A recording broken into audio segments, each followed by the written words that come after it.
Hello guys, நம்ம channel இன்றைக்கி என்ன பார்க்க போகிறோம்னா ஸ்டார் படத்தை பற்றி ரிவ்யூ பார்க்க போகிறோம். பேசிக்காக அந்த படத்தில் என்னென்னா மெயின் கான்செப்ட்டு டைட்டிலே எப்படி வரும்னா, நீங்கள் பார்த்தீங்கன்னா அந்த படத்தை போய் பாருங்கள்.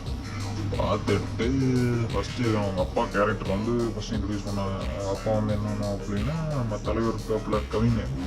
அவருக்கு நல்லா ஒரு சின்ன வயசில் ஒரு கேரக்டர் தான் வந்திருக்கும், பாரதியார் கேரக்டர் மாதிரி. அந்த கேரக்டரில் என்ன பார்த்தீங்கன்னா நீங்கள் நல்லா இது ஃபேஷன் அந்த மாதிரிலாம் நல்லா பண்ணுவாங்க.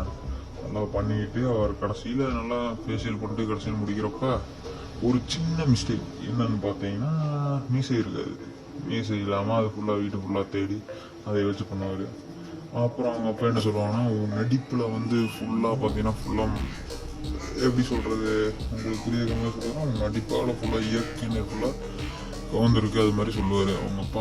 அதை வச்சு நமக்கு என்ன பண்ணி எப்படியே பண்ணிடுவாப்புல. அப்புறம் கடைசி வச்சு ஸ்கூலுக்கு போவாப்புல. ஸ்கூலுக்கு போய் என்ன பண்ணுவோம் அப்படின்னா போய் பார்த்துட்டு ஃபஸ்ட்டு என்னென்னா நம்ம தலைவர் படம் ரிலீஸ் ஆகும் படையப்பா. அந்த படையப்பா படத்துக்கு நல்லா டிக்கெட் போகல, அதான் மெயின் கான்செப்ட்டு. அப்புறம் அதை வச்சு எப்படியோ ஸ்கூலுக்கு பிளாக்மெயில் பண்ணி 4 நாள் ஃபுல்லாக லீவோட வச்சுருவாப்புல. அப்புறம் அடுத்து நான் வழக்கம் போல் இன்ஜினியரிங் 4 வருஷம் போனோடனே அப்படியே எல்லாம் செட் ஆகுது. எல்லாம் செட் ஆனதுக்கப்புறம் அப்புறம் கடைசியில் தலைவருக்கு எல்லா வாழ்க்கையில் ஒரு நல்ல ஸ்டேஜ் எந்திரிக்கிற மாதிரி பண்ணிட்டு அந்த இடத்துல பார்த்தீங்கன்னா ஒரு ஆக்சிடென்ட் நடக்குது. அந்த ஆக்சிடெண்ட்டில் ஒரு ஃபேஸ் வந்து ஃபுல்லாக பிளாங்க் ஆகிருது. ஃபுல்லாக ஆக்சிடென்ட் ஆகி ஒரு மாதிரி சர்ஜிக்கல் மாஸ் மாதிரி ஏதோ பண்ண மாதிரி வருது. அப்புறம் பார்த்தீங்கன்னா அந்த பொண்ணு வழக்கு மேலே போய் போயிடுது. இதுதான் மெயின் கான்செப்ட். அப்புறம் என்னென்னா அவர் எப்படி அவங்க மறுபடியும் செகண்ட் லைஃப் ஒன்று செட் ஆகி அவங்க காலேஜ் ரீவன் நடக்குது. அந்த ரீவனில் வந்து ஒரு பொண்ணை பார்க்குறான். அந்த பொண்ணுலேருந்து அப்படியே பார்த்து அப்படியே கமிட்மெண்ட் செட் ஆகுது. அப்புறம் என்ன மெயினாக பண்ணுறாருன்னா மறுபடியும் ஆக்டிங்குள்ளே போகிறாரு. ஆக்டிங்குள்ளே போல என்னென்னா ஒரு வேலைக்கு போகிறாரு, கல்யாணம் பண்ணிட்டு வேலைக்கு போகிறாரு. அப்புறம் நெக்ஸ்ட் அங்கே போய் ஒரு இது இருக்குது. எப்படின்னா அவங்க கம்பெனி வந்து ஆக்டிங் கூப்பிட்றாங்க.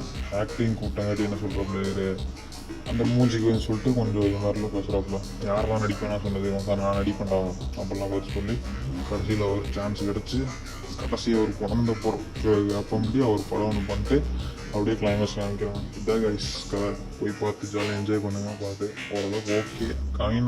கவின் தலைவரோட நல்ல படமே சொல்லலாம். Okay guys, thank you guys. Please subscribe and do சச்சின் ஹாலோஸ். Thank you guys. நம்ம வீடியோ பார்த்து நிறைய கீப் சப்போர்ட்டிங்.